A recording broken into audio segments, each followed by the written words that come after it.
John Keim covers the Redskins, ESPN.com. They're in town tonight. Both teams essentially, I don't want to say seasons on the line so much for the Redskins. They have a little bit better life than the Eagles do with a loss tonight. But, John, does it have the feeling of this kind of game for both these teams is must-win?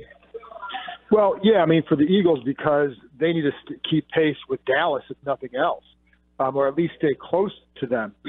For the Redskins, they need it because they haven't been playing well. So, yeah, even if they lose, they'd be 6-6, but it'll be their fourth loss in 5 games. So, while technically they would look like they're still involved in the race, you kind of have to say they're trending in the wrong direction. So, I think from the standpoint for them, it's staying. Both teams just keep pace with Dallas, but the Redskins need to show that they can stay involved in the final month. I think the way they have to do that is by winning. Biggest, a lot of injuries there, a lot of injuries in Philly. Biggest blow injury-wise, other than the quarterback, has been what? Well, there's been a couple. I think losing Chris Thompson for 6 weeks this season so far. Now, I expect him to play tonight, but I think that's been a big blow. And then losing Brandon Sheriff, the right guard, is a really big blow, really big, because he's not coming back. He's missed a few games already, done for the year.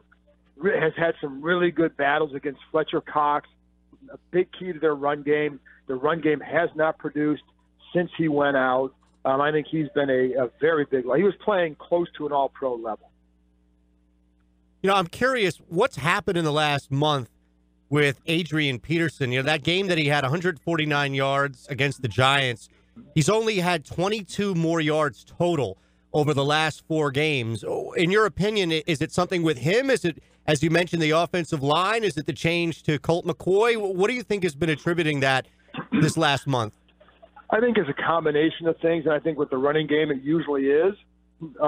With Peterson, he's played in every game, but he's had some shoulder issues this year, and you saw him against Dallas. He had some shoulder issues where he protection blitz pickup early in the game hurt his shoulder, and I think it affected how he ran after that. I think so. That's been an issue in a few games, I would say.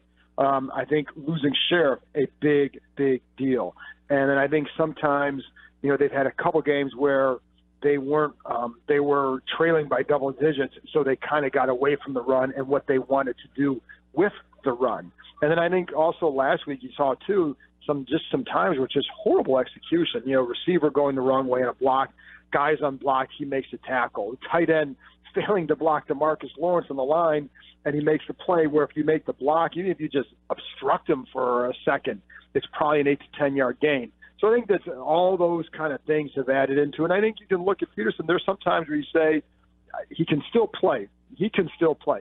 But there's some times where, like, he still has a speed, but sometimes getting to that speed might take him a little bit longer than maybe it used to. So I think that all adds up.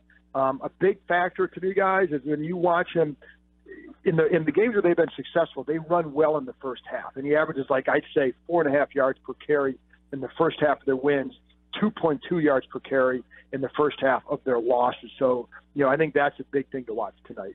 John, maybe more importantly, we should be talking about a guy who you all expect back that seems to have the Eagles' number, kicks their ass the last couple of times that he's been out there, and Chris Thompson. Will he play, and how does he factor in? Yeah, we were told the other day that they're very optimistic he's going to play, and talking to Chris Thompson all of last week, definitely seemed like he was okay to go. It was just a matter of, it's always like, yes, I feel really good now. I just have to still feel good on Monday night. So I would expect him to play. He was a full participant the last few days in practice last week. Here's what he adds. First of all, let's go back to Peterson. He's a guy that they don't play the same role, but the Redskins can create packages for Thompson that they don't have to use Peterson in. There's some packages that could be the same. Well, you reduce the load on Peterson. In an ideal world, it'd be like an Alvin Kamara, Mark Ingram split. So, like, maybe Peterson gets around 18 touches and Thompson 12 to 15. So that lessens the burden there. But also with Thompson, he's really, really good at picking up blitzes. And I think that's a major factor. And then he's also the only guy in this offense right now who I think can score by making a guy miss. He's not a super blazer, but he's really quick. So if he's the only guy that I'd say if you catch a pass and you have some room, he's going to take it to the distance. And I think there's really nobody else that gives you that on this offense right now, so that's what he has. John Keim covers the Redskins. They're in town against the Eagles tonight. We'll have coverage starting at 6 o'clock. Merrill and Mike have the call at 8. John, defensively, it seems like when the Eagles play Washington, Kerrigan has some big games. But overall, this defense is pretty good. I mean, so are they good enough to kind of keep this team in the mix, or do you think there's too many injuries for this team to kind of get past it? I think the offense is where the injuries have hit hard. The defense has been relatively healthy outside of corner Quentin Dunbar, who I don't expect him to play tonight. He's been dealing with a shin injury for the last month and a half or so, and when he's not in there, it's a big difference. And he was having a hard time playing with the injury, but when he's not out there, there's an even more drop off from the injured Quentin Dunbar because they have young guys, rookies playing at opposite Josh Norman. Greg Stroman will likely play there, or Danny Johnson. These guys are 7th-round pick, undrafted free agent from this year. So they have some things to learn. They're being pressed into action. They will too often give a lot of cushion, and it leads to too much space after the catch, which leads to yards after the catch. So that's been an issue. I don't think the defense has been playing very well, and that's a problem. That's the side of the ball, again, because it's healthy, needs to be playing better. And where they really struggled is against the run. They had a stretch earlier this year where it was like against Ezekiel Elliott and McCaffrey and Barkley. None of them came close. In fact, the 3 of them combined for like 90 yards against them. So they were playing really well. Well, their defensive line, very young, very talented, including Matt Ioannidis, local kid, they played them a ton. So I think they started to wear down a little bit, and they're starting to rotate in a little bit more now, but they're still playing well, but not to the same level. But I also think their inside linebackers have to play better. The run support on the outside has to be better. Issues in nickel. So they have the ability to play well. They just haven't been doing so in the last few weeks. John, look at everything that the Eagles do well and poorly, both sides of the football, all different positions on offense and defense. Where's the one area or the one spot that you've heard the Skins talk the most about exploiting? Honestly, I think more so what they're trying to do is get back to what they do. And so I think I know, like, for example, you look at the Eagles' run defense, which hasn't been good lately, right? But that style has given them problems over the years. So but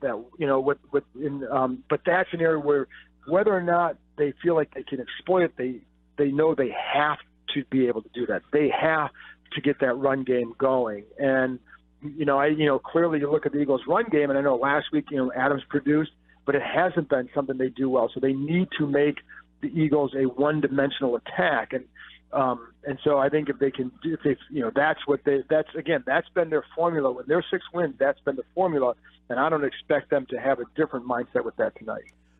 John Keim covers the Redskins, ESPN.com. Sal Powell was on with us Friday. He says you can't lose at home to Colt McCoy on Monday Night Football. How has this Redskins team changed with Colt McCoy? Is it a different offense, or are they kind of similar? Well, I mean, they're same concept, same philosophy.